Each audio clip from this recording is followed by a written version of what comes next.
መልካም አስተማሪ ታሪኬ ያው እኔ ትልቅ የ42 ዓመት እናት ነኝ። የ4 ልጆች እናት ነኝ። በጣም ብዙ መንገድ ተጉዣለሁ። ብዙ ቻሌንጅ አሳልፌያለሁ።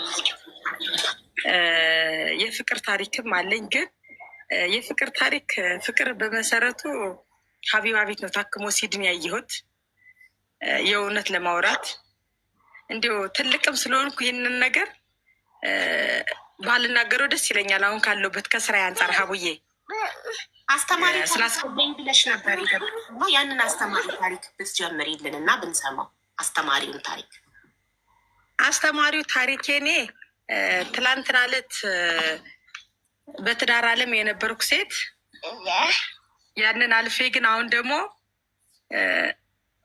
ሀቡዬ እኔ ተይው ይቅርብኝና በቃ ቪዲዮን እያዩ ሸር ያርጉልኝ። ስለስገባሽኝ አመሰግናለሁ። ዋሽተሽን እኮ ነው የገባሽው እናቴ። መጀመሪያ እግዚአብሔርን አመሰግናለሁ አልሽን። አስተማሪ ታሪክ ካለሽ ታሪኩን ንገሪን እንማር። ታሪክ ለመናገር እድሜ አይወስነውም። ታሪክ ለመናገር ምንም ነገር አይወስነውም። እኛን ለማስተማር ታሪክ ለመናገር ምንም አይወስነውም። ግን አንድ ሰው ሲዋሽ ግን እድሜውን አይመስልም። እኔ በጣም ከትልቅ ይቅርታ ጋር የሚዋሽ ሰው አላከብርም።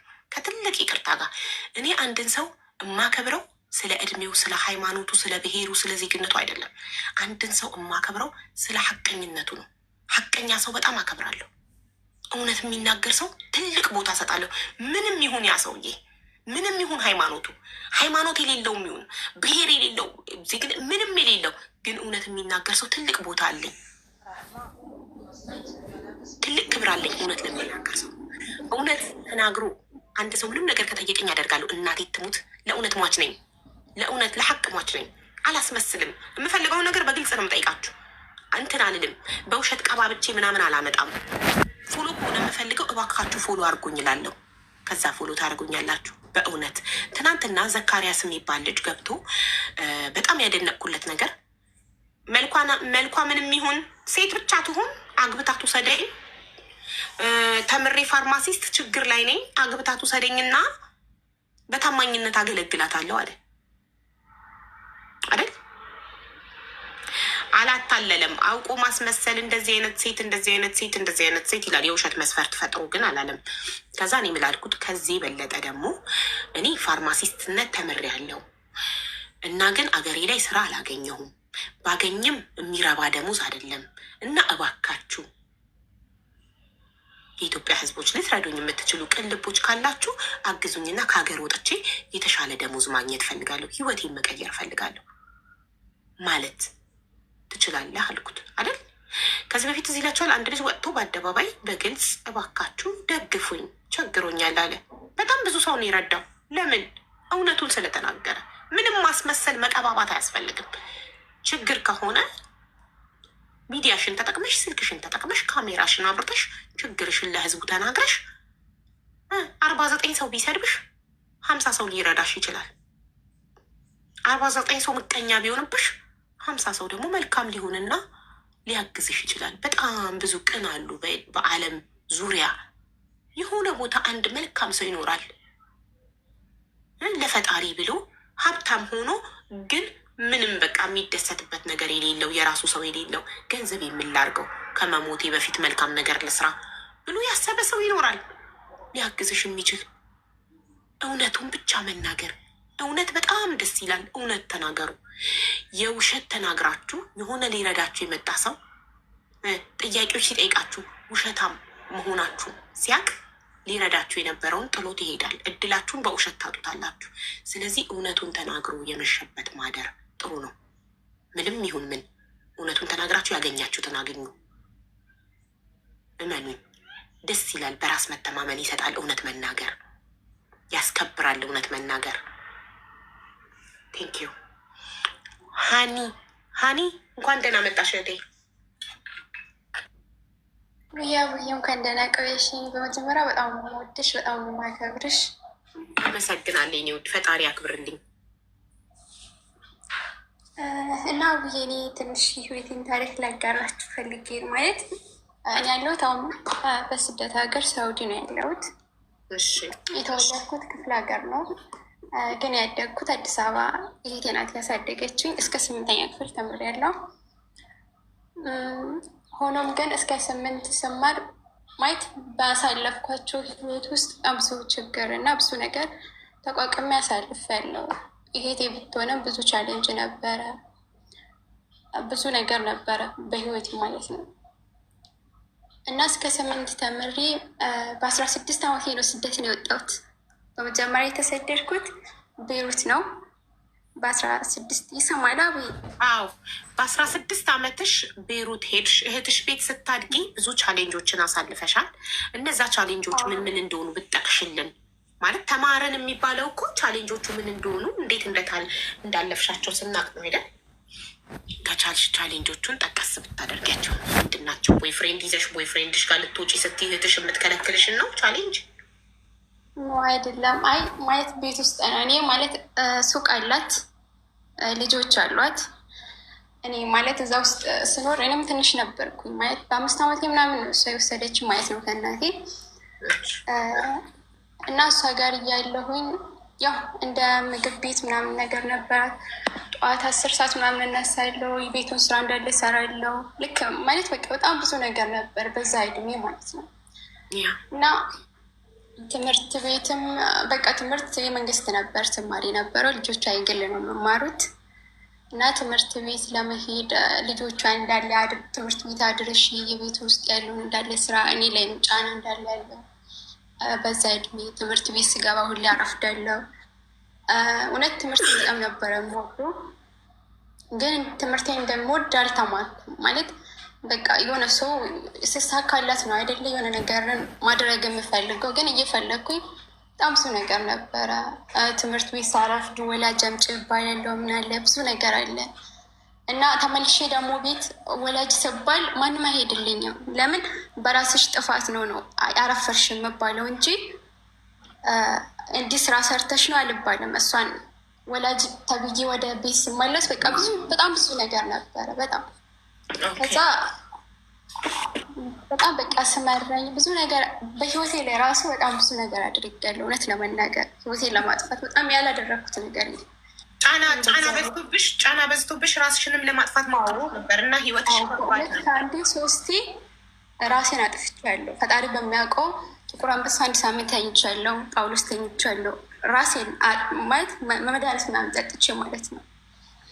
እና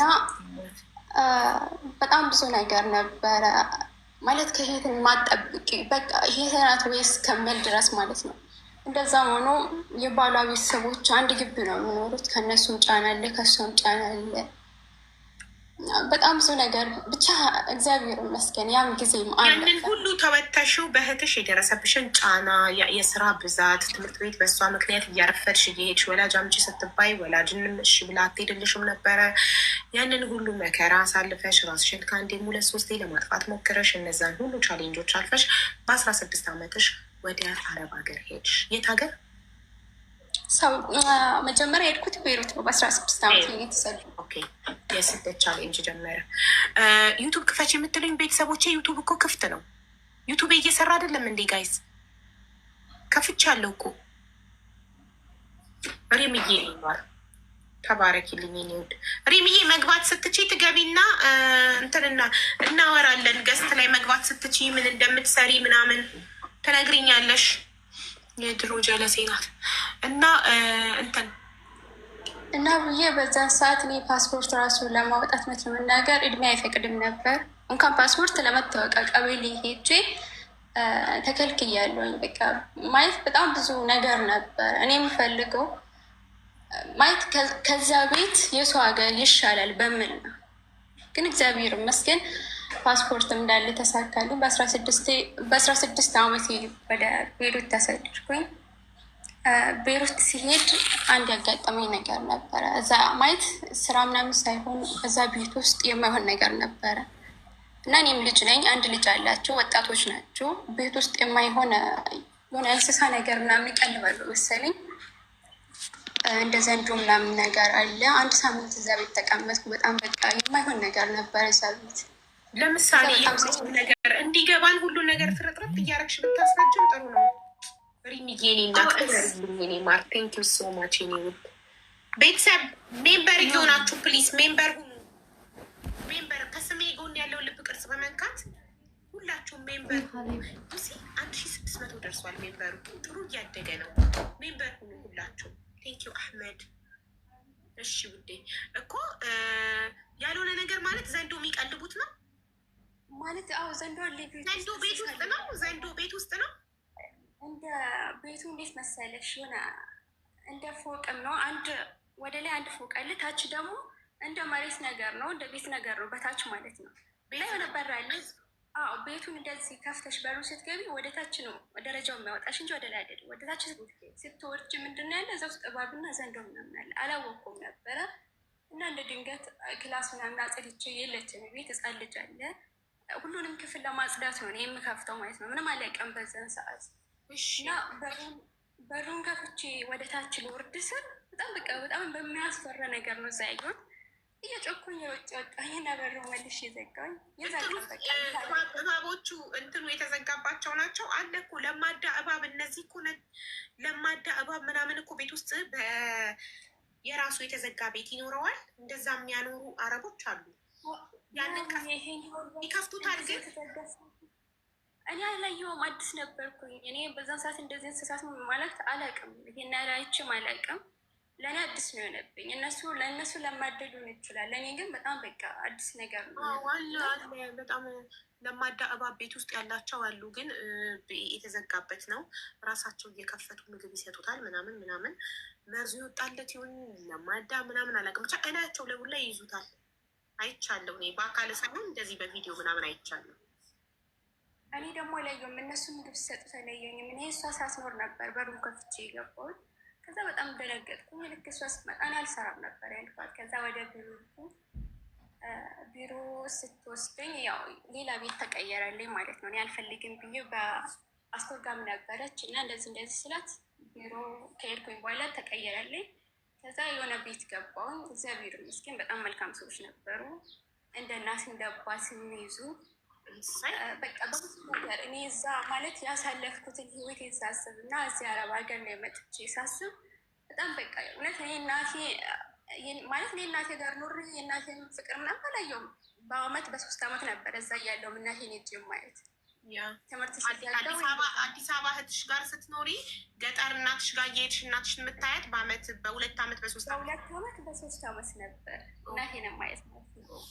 እና እዛ ስደት ሲሄድ እዛ ያጋጠመኝ መጀመሪያ ቤትም ጥሩ ናቸው። ይሄኛውን እንስሳ ስላየሁኝ ነው እንጂ ወጣሁት ምንም አድርገውኝ አይደለም። ግን ሁለተኛ ቤትም ስቀየር በቃ በጣም ጥሩ ሰዎች ነበሩ። እግዚአብሔር ይመስገን እንደ ልጃቸው የሚያዩ። በዛ ሰዓት ደግሞ ትንሽ ነበርኩኝ። በቃ ማለት ነት ያላሰብኩት በቃ እንዴ በፊትስ ከህፃንነቴ ጀምሮ ስደትን ለምን አልወጣም እስክል ድረስ ማለት ነው። ለምን እዛ የነበረብኝ ጫና እና እዚህ ሳየው በቃ በጣም ልዩነት አለው እና እዛ እየሰራውን በዛ ሰዓት ስልክ ምናምን የለም። ቤተሰብን የማገኘው በ3 ወር በ4 ወር ነበር እንደውልላቸው። 2 አመት እዛ ሰራውኝ እና ከ2 አመት በኋላ ኮንትራቱን ከጨረስኩኝ ወደ ዱባይ ያለፍኩኝ። ኢትዮጵያ ሳልገባ ቀጥታ ወደ ዱባይ ሄድኩ ማለት ነው። ዱባይም ገብቼ እዛም አንድ ቤት ገባውኝ። እግዚአብሔር ይመስገን በሚሄድበት በጣም መልካም ሰዎች ናቸው የሚያጋጥሙኝ ማለት ነው። ከዛ ዱባይ ገብቼው እዛም 2 አመት ምናምን 1 አመት ከምናምን እየሰራውኝ 1 አመት ሰርቼ ምናምን ስጨርስ የሆነች ልጆችን ተዋወቅኳቸው። እዛ የሚሰሩት ሰፈር ናቸው፣ አንድ ሰፈር ነው የምሰራው። እነሱ ውጭ ነው የሚሰሩት፣ እኔ ደግሞ ኮንትራት ነኝ ማለት ነው። ከዛ ከእነሱ ጋር ተዋውቄ ለምንድን ነው አንቺ ኮንትራት ማለት እንዲህ ልጆች አሉ ምናምን ነገር ለምንድን ነው ወጥተሽ እንደኛ ከፍ ባለው ብር አሰርም አሉኝ። ከዛ እሺ አልኳቸውኝ እና እነሱ አስጠፉኝ ማለት ነው። 1 አመት ከ7 ወር ነው ከ8 ወር ሳውዲ አረቢያ ነው ዱባይ። ከቤሩት ወደ ዱባይ ነው ያለፍኩት። ዱባይ አስጠፉኝ። ከዛ ዱባይ 1 አመት ከ7 ወር ኮንትራት ሊሰራውኝ እና ልጆቹ ሲያስጠፉኝ ጠፍቼ 1 ወር አልሰራውም ውጭ ላይ ማለት ነው። እውነት ለመናገር 1 ወር አልሰራውም። መጀመሪያ እንደገባውኝ የኢጃዛ ብር ከፈልኩኝ። በየቀኑ የምንመገባ ምግብ አለ፣ የራሴ ወጪ ራሴ ሸፍኗለሁ ማለት ነው። ከዛ 1 ወር ከምናምን ተቀምጬ እዛው ጃዛ ቤት ስራ ሳልሰራ አንድ ቀን ሱቅ ወጣን። ሱቅ ስንወጣ ተያዝኩኝ ማለት ነው። ፖሊሶች ያዙን። ከዛ እስር ቤት ገብተን 3 ወር ነው 1 ወር ከ2 ወር ከ15 ቀን 3 ወር እንደዛ እስር ቤት ተቀምጠን ቀጥታ ወደ ኢትዮጵያ ተላኩኝ። ወደ ኢትዮጵያ ተላኩኝ። ያው ኢትዮጵያም ገባሁኝና ብቻ በጣም ብዙ ነገር ነበር ኢትዮጵያ ስገባ ማለት ነው። ማለት እኔ በእንደዛ አይነት ሁኔታ አልነበረም መግባት የፈለግኩት። እንዳሰብኩት አይሆንም። ኢትዮጵያ ገባሁኝ። ኢትዮጵያ ገብቼ ያው 3 ወር 4 ወር ስሞላኝ ከሆነ ልጅ ጋር ተዋወቅኩኝ። አንድ ወንድ ማለት ቤተሰብ እዛ ሰፈር ነው አላውቀውም፣ ግን ከዱባይ ገብቼ ቡራዩ ነበርኩ ኢትዮጵያ ውስጥ። ኦኬ። ከዛ እዛ ተሰራይተሽ ነው? ወንድሜ ጋር ነበር። ወንድምሽ ጋር? ኦኬ፣ ጥሩ። ወንድሜ ጋር ነበርኩ፣ እሱም እዛ ሰፈር ነበረ። ከዛ ተዋወቅን። ሳላስብ ፍቅር ውስጥ ገባሁኝ ምናምን ነገር። ከዛ ከእሱ ጋር ፍቅር ውስጥ ገብቼ በቤተሰብ በኩል በጣም ብዙ ጫና ነበር፣ እኔ እና እሱ አብረን እንዳንቀጥል ማለት ነው።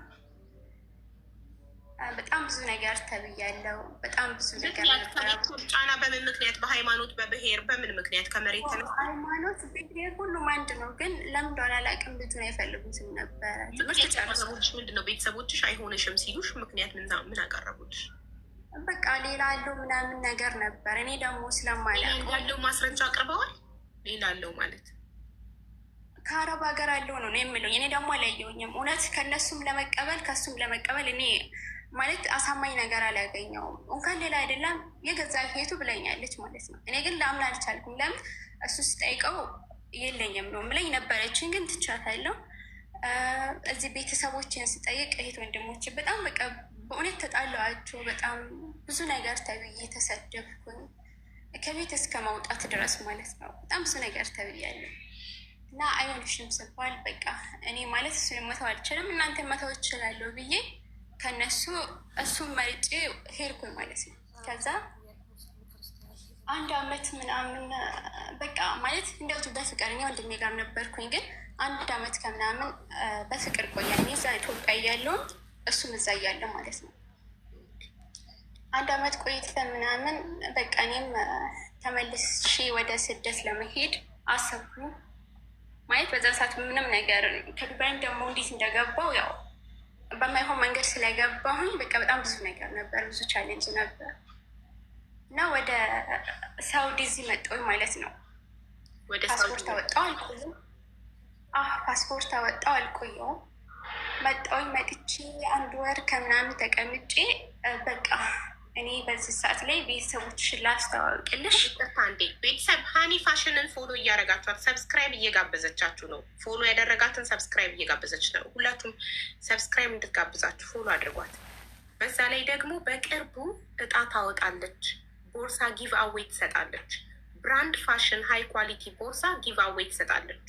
ለማን ነው ይሄ ጊቭ አዌይ የሚሰጠው? ፎሎ ላደረጋት ሰው፣ እዚህ ቤት ውስጥ ፎሎ ላደረጋት ሰው። ስለዚህ ሁላችሁም ፎሎ አድርጓት። ቴንክ ዩ። ሌትስ ጎ። ይቅርታ